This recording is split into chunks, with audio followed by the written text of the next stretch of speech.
Pero entonces, ¿y por qué cuando mamá o papá están solos también aumentan los casos? ¿Por qué? Aquí tenemos, lo que les decía de objetos sexuales ¿no? Aumenta aquí, fíjese, 19 veces.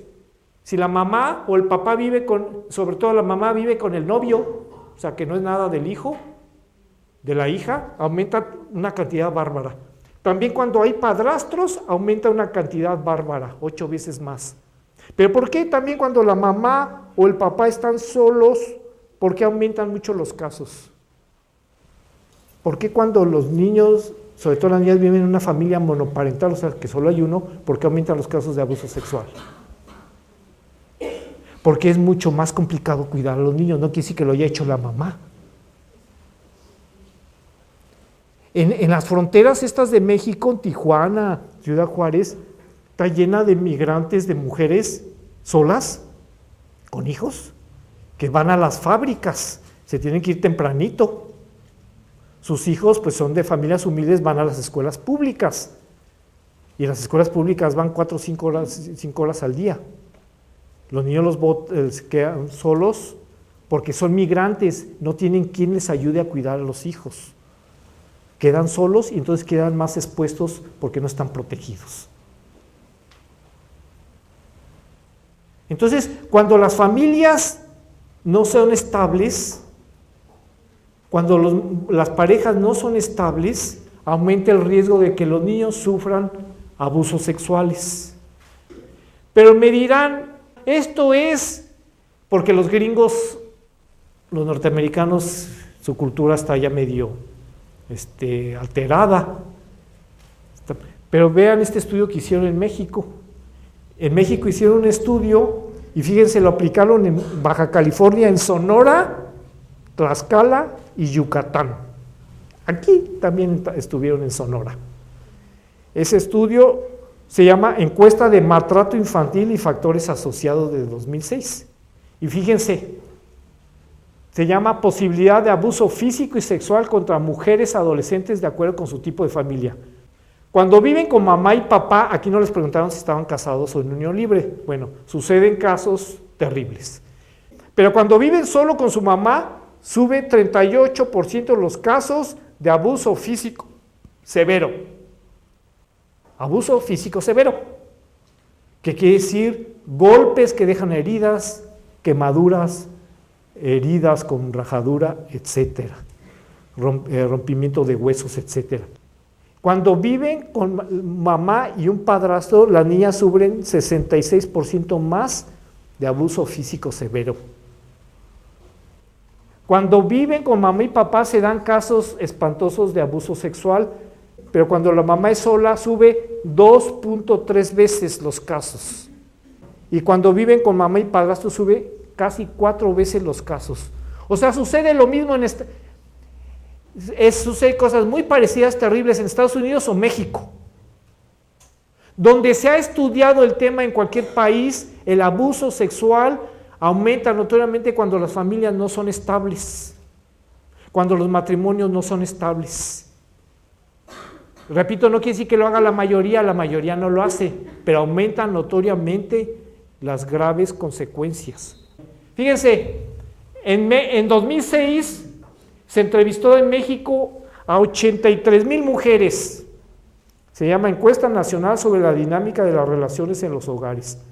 La mandó a hacer el Instituto Nacional de las Mujeres y la levantó el INEGI. Es una encuesta muy fuerte, miren, 83,000 mujeres de 15 años o más, y entonces les preguntaron si durante el último año los había su pareja, sea su esposo o su novio que vivía con ellas, las había golpeado físicamente, golpeado, maltratado, les había tirado objetos, amenazado de muerte,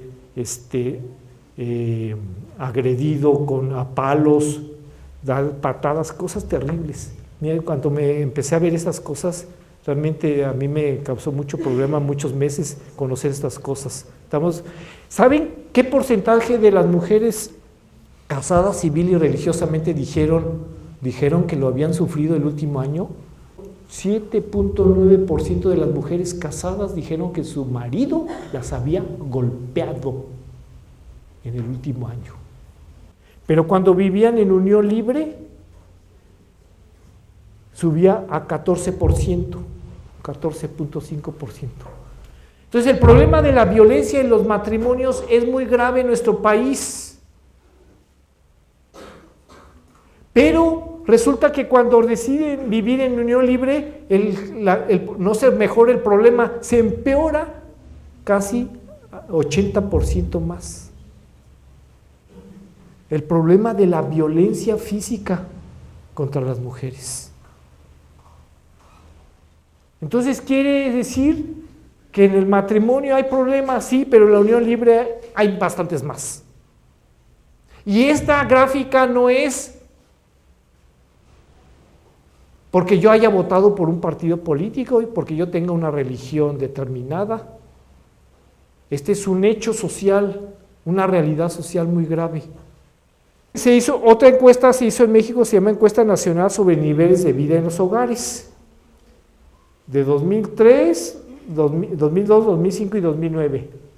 Y entonces compararon lo que pasaban los muchachos cuando sus papás se separaban. Y encontraron que cuando vivían con ambos padres, papá y mamá, el 9% había desertado los adolescentes en las secundarias. Aquí le falta que cursen secundaria. Pero cuando su mamá se había separado, divorciado, subía la deserción escolar 17%.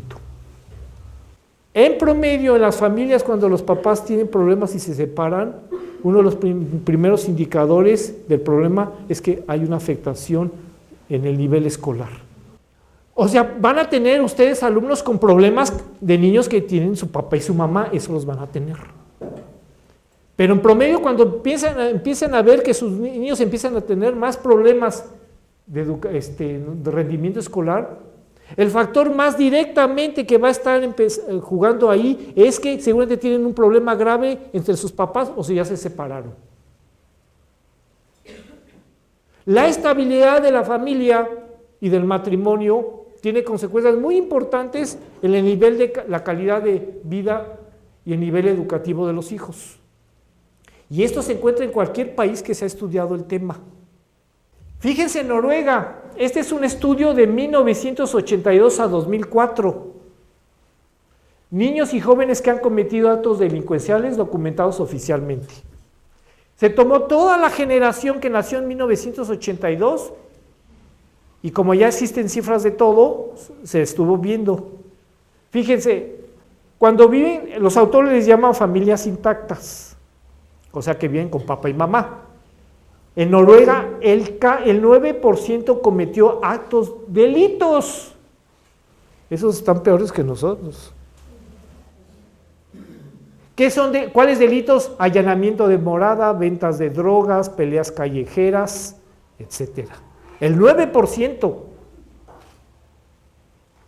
Entonces, ¿vivir con papá y mamá? No, sí, es que no, es muy complicado. No es que no haya problemas, yo nunca he dicho que haya problemas. Pero cuando sus papás vivían en familias no intactas, padres divorciados, separados, solos o vueltos a casar, subía 21% los casos que habían cometido delitos. Más del doble. Cuando ustedes se enfrenten tengan sus grupos, sus niños, jóvenes en la enseñanza, y empiezan a ver el problema del bullying y comportamientos violentos, un factor central es lo que está pasando en su familia. No quiere decir que en las familias intactas no haya problemas, pero cuando se incrementa tiene que ver con problemas, pleitos y separaciones de los padres. Eso pasa en Noruega. ¿Ustedes sabían que Noruega es uno de los países con mejor nivel de bienestar de todo el mundo? Con mejor sistema educativo, etcétera. Y miren lo que pasa en Noruega. ¿Qué estará pasando en nuestros barrios y en nuestras colonias populares en el país? Ahí está un problema importantísimo. Entonces, este estudio también es muy terrible la información que señala. Este estudio es de Holanda. 97-98 posibilidad de abuso físico contra niños recién nacidos según su tipo de familia. cuando viven con papá y mamá biológicos, son niños de 3 a 30 semanas, o sea, de 1 mes a 4 meses de nacidos. Se tomó una muestra de 3.300 niños y se encontró niños con muchos que habían sufrido agresiones, sobre todo de la mamá que vivía con el papá. Pero cuando vivía su mamá o su papá vivía solo, subía 2.6 veces, y cuando vivía en otro tipo de familia, o sea, con padrastros, madrastras, etcétera, subía, padrastros porque eran la mamá, perdón, padrastros o el novio de la mamá, subía 3 veces los casos de abuso físico contra niños recién nacidos. Bueno, aquí yo les he mencionado 6 estudios, pero hay otros 300 que señalan lo mismo. ¿Se dan cuenta del problema que estamos viviendo? No es cierto el programa, la idea cultural que están transmitiendo en las telenovelas y en los programas de las horas estelares. No es cierto que lo que pasa en nuestra sociedad es indiferente a lo que pasa en las familias y que sean estables. No es cierto. Si las familias no son estables, si las parejas no son estables, aumentan notoriamente los problemas de violencia, deserción escolar, abuso físico y sexual contra menores y contra las mismas mujeres. No es quien piensa a favor de la familia y del matrimonio, no es que sea ni conservador, ni retrógrada, ni de mente cerrada. Es lo que la información objetiva nos dice, que efectivamente es así. Es así. Bueno, y me dirán, ¿y por qué se separan y se divorcian las parejas? ¿Por qué se separan y se divorcian las parejas? Hay 2 factores fundamentales que revelan los estudios por los cuales se separan las parejas. 2. Y esos problemas se viven también desde el noviazgo. Uno es la violencia. O sea, en las familias donde hay una relación violenta, emocional y o físicamente, es donde más fácilmente se termina la relación de la pareja. La violencia es un factor muy importante que aparece en los estudios como motivo de divorcio o separación. La violencia. Y entonces, y el segundo factor que mencionan los estudios es la falta de sentido de equidad. Cuando las mujeres estudian y se preparan, como ahora ya cada vez es, gracias a Dios, cada vez es más común, si en su hogar, entonces con mucho libertad y muy atinadamente, muchas también trabajan fuera del hogar. Pero lo que han mostrado los estudios es que en esos hogares muchas veces la mujer lleva la carga de la maternidad, de cuidar a los hijos, del hogar, y además sale a trabajar fuera. Y los hombres en varios matrimonios no comparten las labores domésticas de manera equitativa cuando la mujer también trabaja fuera. Lo que han mostrado los estudios es que ese sentido de que falta de equidad influye mucho en la separación de los matrimonios jóvenes. Entonces parece que hay un problema de que la mujer ha cambiado mucho en sus roles sociales y los hombres hemos cambiado muy poco. No digo la mayoría, pero y ese desacuerdo es el que causa la separación de muchos matrimonios. Sobre el primer asunto de la violencia, ¿cómo enfrentarlo? ¿Han oído ustedes hablar esto de la inteligencia emocional? ¿Por qué hay gente que se enrola con un muchacho, muchachas sobre todo con un muchacha, muchachas que se enrolan con un muchacho que abusa y es violento físicamente? Ese tema es el que yo pienso que se debería trabajar en la educación desde secundaria, que es la inteligencia emocional. Parece ser, porque estos no son estudios terapéuticos, yo no soy ni terapista, ni consejero matrimonial, yo nada más estudio cuestiones de censos. Lo que muestran los censos es que hay una gran carga, frecuencia de experiencias de violencia, y esa se empieza a vivir muchas veces desde el noviazgo. Y entonces, ¿cuál es la hipótesis de trabajo? La hipótesis de trabajo sería que había que enfatizar mucho en los procesos de formación, al menos desde secundaria, el tema de la inteligencia, del manejo de las emociones. Es lo que llaman ahora inteligencia emocional. Si trabajáramos relaciones emocionales, la gente aprendería a manejar mejor sus desacuerdos, sus sentimientos, y estos no terminarían en descalificación primero verbal y poder acabar en terminación, en agresión física. Pero el problema es muy importante. Ahora sí les digo a ustedes que lo que muestran los estudios es que en la relación de pareja y desde noviazgo, la principal fuente de violencia, si es el niño, el muchacho o el hombre contra la mujer, la relación es de 4-1, más o menos. Por cada 5 casos de violencia de pareja, 4 la provoca el hombre y 1 la mujer. Pero cuando ustedes ven la relación de violencia de los papás, papá y mamá hacia los hijos, ¿quién piensan que salen las estadísticas que más agrede a los hijos? La mamá. En los estudios que se han hecho así, sociodemográficos, quien más agrede a los hijos físicamente y verbalmente es la mamá. Entonces, ¿dónde empezó la violencia? En la familia, pero no sabemos si la mujer que la sufrió de su esposo, de su novio, y después se desquita con los hijos. ¿Sí? O son los hijos los que de chicos la mamá los agredió y entonces cuando crecen se vengan contra la novia o la pareja. Entonces no es una cuestión de género, sino es una cuestión de fuerza. El que tiene más fuerza, si no es educado en ejercer sus emociones de manera correcta, termina abusando del más débil. Y por eso los hombres adultos abusan más de las mujeres y las mamás que conviven más con los hijos de los hijos. Es mi opinión que se debería de trabajar muy fuerte el tema del manejo de las emociones. Debe ser parte de una formación. Pero fíjense que el manejo de las emociones no es nada más un tema para las escuelas.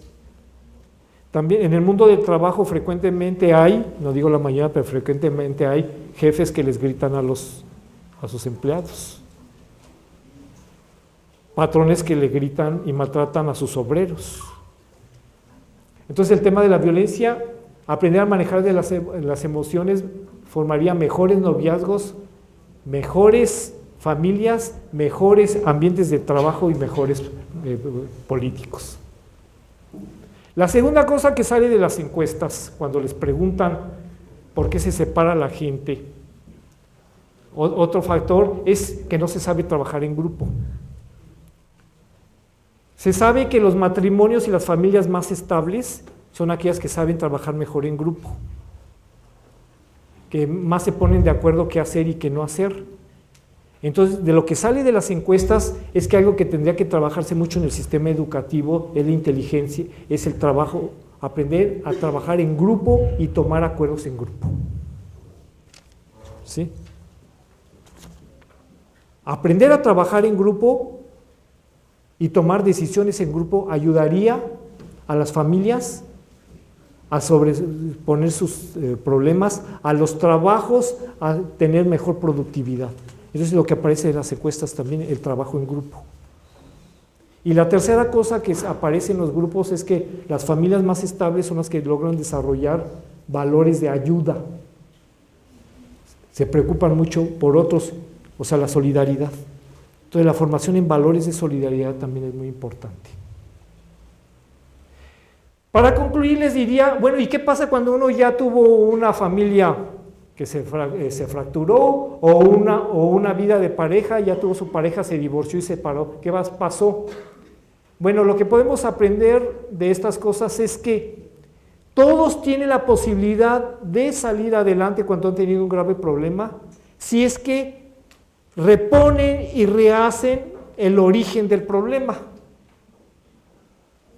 Entonces, si se aprende a vivir sin violencia, de manera cooperativa, las familias que se han separado, divorciado, las madres solas, etcétera, podrán reconstruir y salir adelante.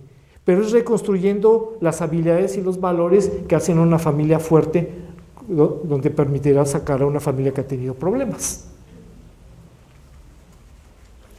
Les diría sobre todo a ustedes, muchachos, ustedes tienen una gran responsabilidad como educadores. La cultura de que la familia no importa y que la vida del matrimonio no importa y de que se puede reconfigurar las familias y los niños vivir, no importa que si vivan o no, que vivan con su papá, no es cierta, no es cierto. La mamá que se enfrenta sola a sus hijos lo puede sacar adelante sí, pero con un compromiso muy fuerte para sobreponer la desventaja que tiene. Sí lo puede hacer, sí lo puede hacer. Pero lo que muestran los estudios es que las familias estables y los matrimonios estables tienen una gran fuerza para generar bienestar. Y este no es un tema ni de conservadores ni de progresistas, ni de si votaron ustedes por el PRI, por el PAN o por el PRD. Tampoco es un tema que dependa si ustedes son de una religión o son de otra. Es un hecho social. Cuidar a la familia, proteger, construir relaciones de pareja, donde la pareja se quiera, se cuida, se ayuda, es un gran bien para las sociedades democráticas. Y pensar esto no es de gente oscurantista ni retrógrada, es de gente que quiere comprometerse con lo mejor de la democracia. No se dejen espantar por esa tendencia cultural de las telenovelas, donde se está estigmatizando la idea de familia y de matrimonio. No se dejen espantar. Si ustedes piensan eso, no es que sean retrógradas. Quiere decir que ustedes están comprometidos con lo mejor de la sociedad. Y si por la razón que sea ya han tenido problemas, los tuvieron o los han tenido en su vida adulta, retome la bandera de reconstruir una familia por la vía de generar una relación emocional positiva, un trabajo en grupo, sentimientos, relaciones de solidaridad. Eso es lo que muestran los estudios. Eso está plasmado en un libro y lo que se trata de esta conferencia es hacerlos conscientes de la importancia de cuidar las familias y de fortalecer la vida de los matrimonios.